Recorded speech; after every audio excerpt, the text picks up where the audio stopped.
Di sebuah desa terpencil yang dikelilingi hutan gelap, terdapat sebuah rumah tua yang sudah lama ditinggalkan. Rumah itu dikenal sebagai rumah Bu Rini, seorang dukun yang misterius. Setelah kematiannya yang tragis, desa itu dipenuhi bisikan hantu dan rumor menakutkan tentang sosoknya yang gentayangan. Suatu malam, sekelompok remaja yang penasaran memutuskan untuk menyelidiki rumah itu. Dengan hanya senter di tangan, mereka melangkah ke dalam kegelapan yang menakutkan. Suara gemerisik dari luar seakan mengikuti setiap langkah mereka, dan bau busuk menyengat menyeruak dari dalam rumah. Begitu mereka memasuki ruang tamu, suasana langsung berubah. Dinding-dinding berlumut seolah menatap mereka, dan lampu senter mulai berkedip. Tiba-tiba mereka mendengar suara lembut yang mengalun. "Kembali, jangan masuk." Maya yang paling berani di antara mereka memimpin jalan. Namun saat melangkah lebih dalam, dia melihat bayangan putih melintas di ujung ruangan. "Ada yang di sini," teriaknya. Suaranya bergetar ketakutan. Mereka berusaha menenangkan diri, tetapi ketegangan semakin meningkat. Di tengah ruangan, mereka melihat kursi goyang yang bergerak sendiri. Rasa takut menyelimuti mereka ketika sosok wanita tua muncul dari kegelapan.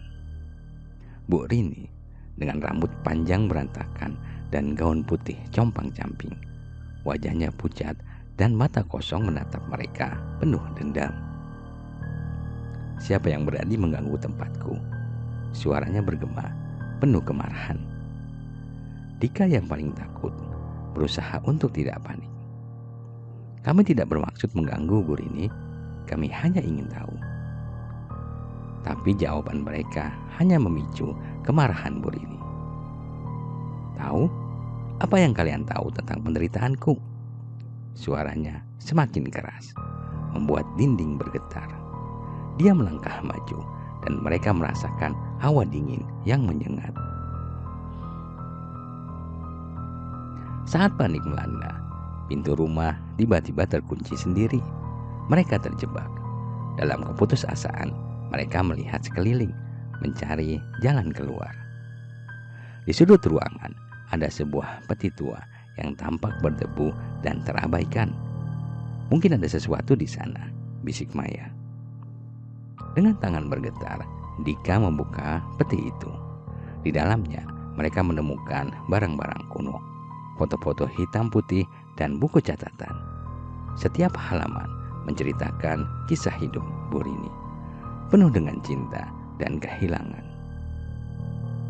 Ternyata dia dihantui oleh jiwa-jiwa yang tidak tenang, termasuk anaknya yang meninggal tragis.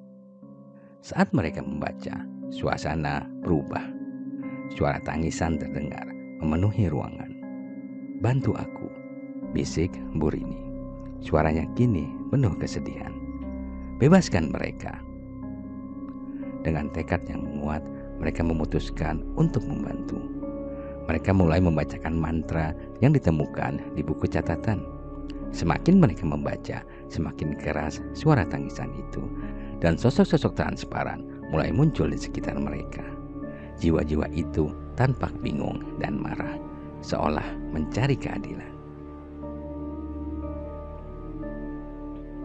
Saat mantra terakhir dibacakan, cahaya terang memancar dari peti, dan suara gemuruh memenuhi ruangan. Bu Rini menatap mereka dengan harapan. "Terima kasih," katanya. Lalu sosoknya menghilang dalam cahaya yang membutakan. Ketika cahaya mereda, mereka menemukan diri mereka berdiri di luar rumah. Pintu terbuka lebar, seolah mengizinkan mereka pergi. Mereka melihat ke belakang dan rumah tua itu tampak lebih tenang. Tetapi dari dalam, mereka mendengar suara lembut berbisik, "Jangan lupakan aku." Sejak saat itu, meski mereka berhasil membebaskan jiwa-jiwa itu, cerita tentang Bu Rini terus berlanjut. Beberapa mengatakan bahwa pada malam bulan purnama, sosoknya masih muncul, mengingatkan orang-orang akan kisah cintanya yang abadi dan kesedihannya yang tak pernah terhapus. Oke teman-teman, demikian cerita kali ini. Semoga apa yang terjadi dalam cerita ini bisa menjadi pembelajaran bagi kita semua. Dan untuk teman-teman yang baru bergabung, jangan lupa untuk kasih komentar, klik like, share, dan subscribe. Nantikan cerita-cerita horor berikutnya. Tetap di channel Baca Cerita Horor.